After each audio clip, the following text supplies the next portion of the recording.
நமக்கு தொல்லையா சில பேர் எதிரிகளா இருப்பாங்க. பல பேர் வாழ்க்கைக்கு நாமளும் கூட எதிரியா தெரிவோம். ஆக எதிரிகள் அப்படிங்கிறவங்க ஒரு மனிதனுக்கு கட்டாயமா இருக்கத்தான் செய்வாங்க.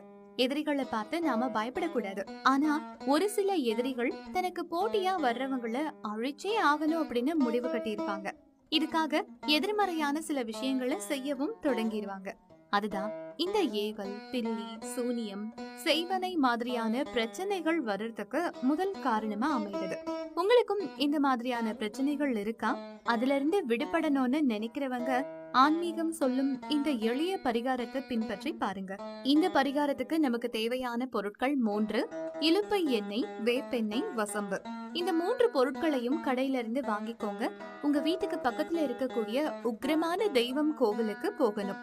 பத்ரகாளி அம்மன், அங்காள ஈஸ்வரி, பிரத்யங்கரா தேவி, வாராகி அம்மன், இப்படி எந்த கோவிலா இருந்தாலும் சரி,